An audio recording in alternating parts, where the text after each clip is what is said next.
Hey, how are y'all doing today? This is Jennifer with Park Place Child Life Center, and we have some really cool series we're working on here.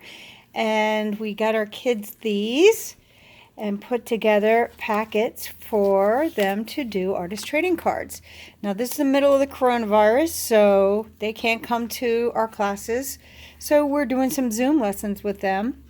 They all got these cards, which are all blank. We looked at some different websites and got some ideas for some cards. And we talk about how the cards got started and kind of the rules. Then we have some visual references here in the back of the book, including some ancient rock art, some old ephemera, which is just old stuff, and then we have some masterpieces. These are all things we're going to use eventually. We even threw some stickers in there. So, these right here are just scraps of different types of things that you can use to create cards, and all the students have these, so we know what they have, and we are going to go ahead and get started right now with making our first card. The students have already done this, but I thought I'd put it online for those that missed and those who want to give it a try. And this is an idea I got from 10teddy.com. And basically, she had a really nice trading card, easy to make, with these eye trading cards. Now, we didn't have all the fancy things that she had, so we're going to do it a little bit differently. But I want to make sure she gets the credit because the visual idea is hers. So really fun, really nice. And let's go ahead and get started. You'll see these are all ones that we're going to get to, and these are my trading cards. Now, warning, warning, these are addicting. Once you start making them, you'll never want to stop. So, let me get you going here. The first thing you need is a card. Cardstock is good, and you want it to be 2.5 by 3.5. Now, we got stamps to put on the back of ours, like this, so you can put your information. But if you don't have a stamp, that's okay too. You don't have to have it, but you do have to have this information on the back. Artist trading cards began so artists could share each other's work without having to pay money for them, because of course a lot of artists don't have a lot of money. What you're going to need to do this card is a pencil, black pen, watercolor, and one colored pencil, a nice sharp edge. And we are going to go ahead and get started. So the first thing we need is a card, and because we're not going to get all fancy here, if you have an index card or any type of tag board or anything like that, that's all you need to get started with this. Now you see here I've got a green and I've got an orange, so this time I thought I'd do a blue. What you're just going to do is you're going to take and bear down hard, and watch how I'm going to do. I'm going to draw a line. I'm going to press down hard and do it. And people always ask me, how do you draw such a straight line? Well, the answer is I just use my hand like a fulcrum, like a simple machine, and pull straight towards me. And as long as I keep it equal distance or draw parallel, then it's very easy. One of the things that people who draw a lot learn is you always have a straight edge. Actually, two. You have a vertical and horizontal straight edge if you have a square piece of paper. So if you just echo that edge, then there you are. Easy to do. Now I'm just going to go ahead and fill in all these lines. And you see it's quite easy. Doesn't have to be perfect. Now sometimes if you're like a little kid and your lines aren't straight at all, that's okay too. It's just going to give it some character because this is really just the background. And I want to make sure that these lines come all the way here. Okay. And then I'm ready to go. So I have my watercolors, and one thing that you need to remember is that when you're working on art, Most of the time you want to have contrast. That means put two things that are not alike next to each other. So if I go to the opposite side of the color wheel of blue, I get, you know it, orange. So I'm going to go ahead. When you're working with watercolor, you always want to put a puddle over here on your palette. And you see how that activated color that was already there, and that's fine with me. I like the color that's mixed a little bit, a little more neutral than these bright colors. So I'm not real concerned that it be pure color. Now I'm just going to take and I'm going to go over my card. And here's the thing, I don't have to paint it all solid. In fact, if you leave it a little bit, what do you call it, not the same, little variety, it'll be good. And with watercolor, if you paint one layer over another that dries, it'll be a little bit thick and thin. And we'll just keep going until we eliminate most of the white, not necessarily all. I can add a little more value if I want by dipping that again.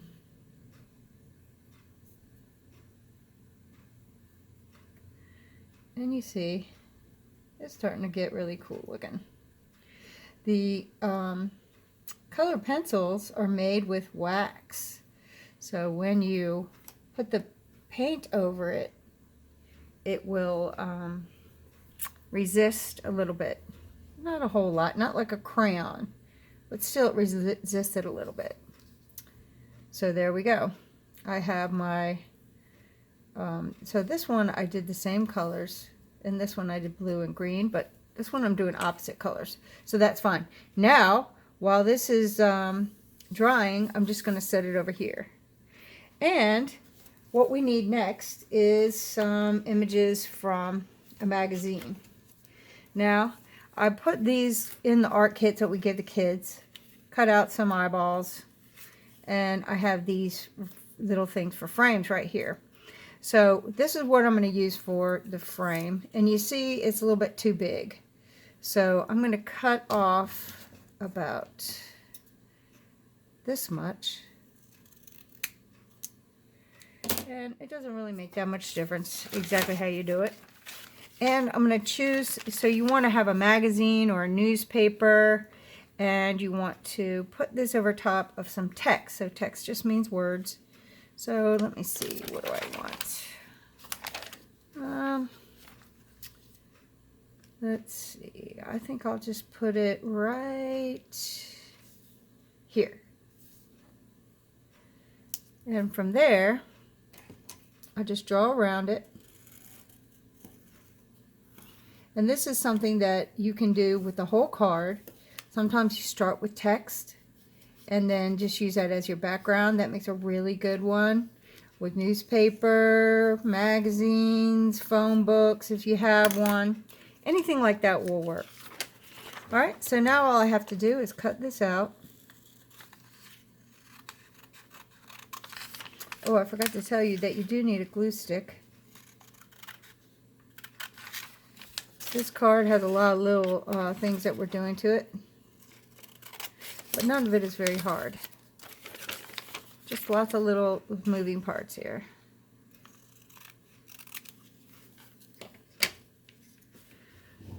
So, luckily I have my glue stick right here. And again, we always want to make sure we cover our card. Notice I'm going to put it on the card because it is easier to put it on the harder surface. And it looks like this glue stick is almost out, so sorry about that. Okay, now I'm just going to pop that right on top. And press, press, press. And now I have my window. But, you say, what? There's no window in your window. Well, what I have to do next is look at my eyes that I have here. Well, that's a good one. I like his eyes. In fact, I think I'm going to put it... Yeah, I'll put the words backwards. Anyway, so his eyes are right about the same width as that. Or I could put her eyes just 1.5 across. But what I'm going to do is I'm going to fold this backwards like this. And I'm just going to cut out my square by going boom.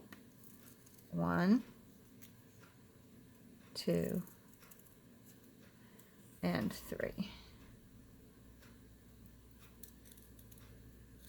Now if you're older and you have an X-Acto knife, you can cut it out a little more easily than that, but this will work. Now let's see. Looks like I want to have a little more than that. Sorry, y'all. Should have known that. But it's okay, because worst case scenario, I can start all over if I need to. And you could have lots of faces lying around that you can work with. So if it doesn't work out with the ones that you've got first cut, then get another one. There we go. That looks perfect. Okay, and maybe I'm going to do it a little bit like this, just to make it a little bit odd.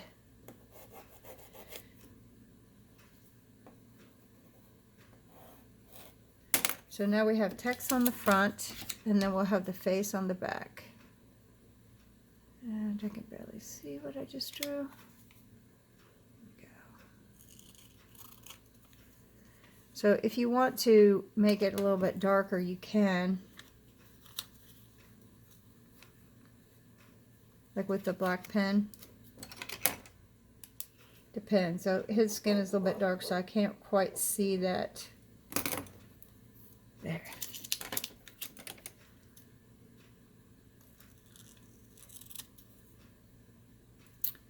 So I wanted to have someone that looked different than my first two, so this is perfect. All right, now, again, I'm just going to put the glue here. And let me get this other glue stick real quick. That one is all empty. Well, this one is almost empty too. So you can tell we've been doing a lot of artwork around here. Okay, now I got that on there, and I can place it however I want here with his eyes in between. I like it kind of going diagonal this time. Press, press, press. Ooh, nice. So I changed it again, and I can trim.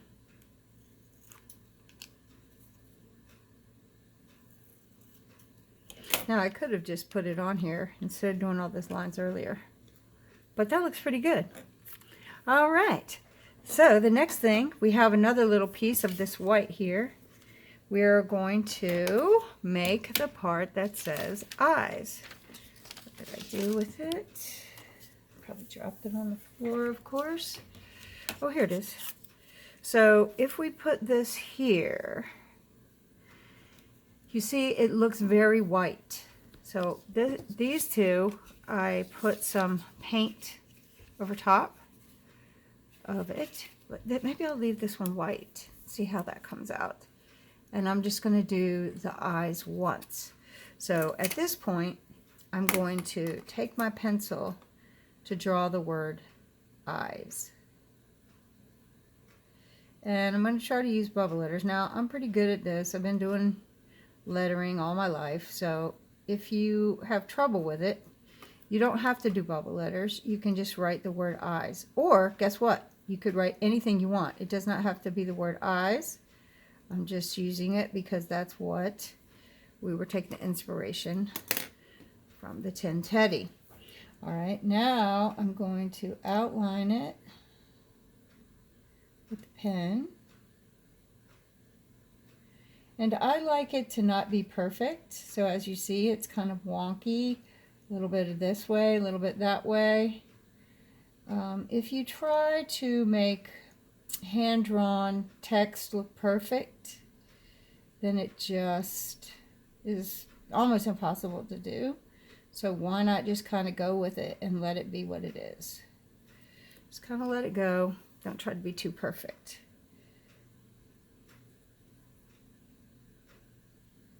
There we go. Now we can put we can decide how we want to do it. Do we want to make this blue? I think we will. I'm going to color in this blue. So again, we're going to stick to our color palette that we already designed from the beginning. And remember, when you're making art, you want to have visual unity. So especially when you're putting together a lot of different elements like this, you want to have repetition of all elements. So even though this is different than what we started with, we have the same color as that is on the background. So it will help tie it to that background. Now get ready to do something that the parents about freaked out, but that's okay. We can't always be perfect. All right, so I've got that there. And I said I was going to do it white, didn't I? Okay, so what I'm going to do is I've got this going on here. I got this going on here. And I think I'm just going to go ahead and glue it down.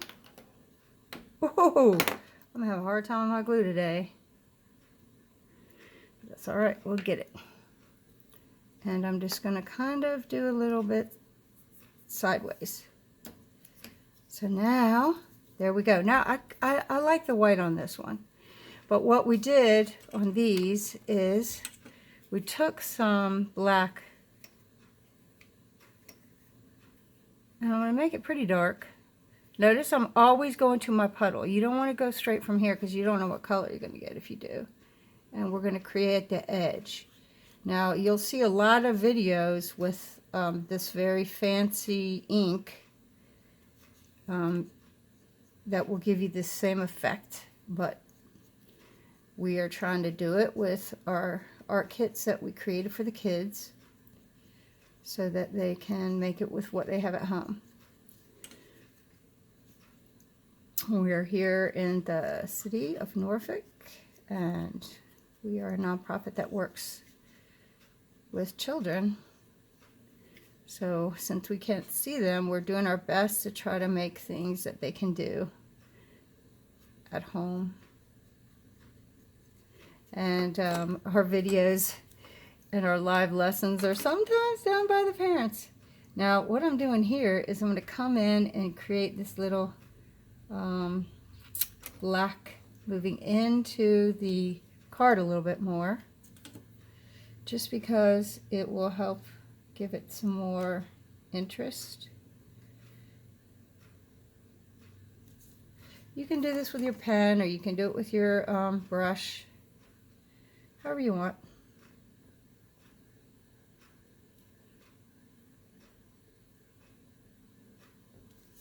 And now I'm going to put a little shadow around this.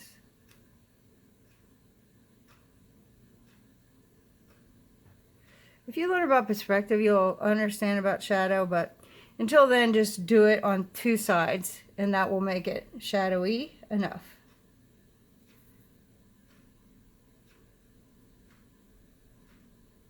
There you go. And if you leave it a little bit, not all the way touching it, then it will make it look like it's coming off the page a little bit. And I can add a shadow underneath these letters as well. So remember that the shadow is always going to go on the same side, because you would theoretically have one light source that's causing your shadows. Ooh, okay. Now, it's time to make a little bit. So we have these and they're not quite integrated, and the reason why is because there's no, what is missing from these top two pieces? Yes, you're exactly right. It's the orange. So we've got to get the orange in there. So I'm going to go ahead and grab my brush, and there's a couple ways to do it. Now this is where my parents get mad at me, but that's okay. You can shoot it like a trigger, and this is a splatter technique, and it's very fine, so as you can barely see it, but it does make it look very cool. You can also do the technique where you tap and this will give you bigger. And maybe I'm going to put a little teeny bit of blue.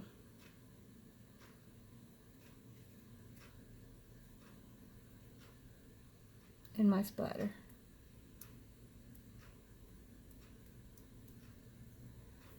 And there you have it. Another in our series of artist trading cards based on the work of 10teddy.com. Hope you enjoyed it, and come back and see what we're up to next week. Bye!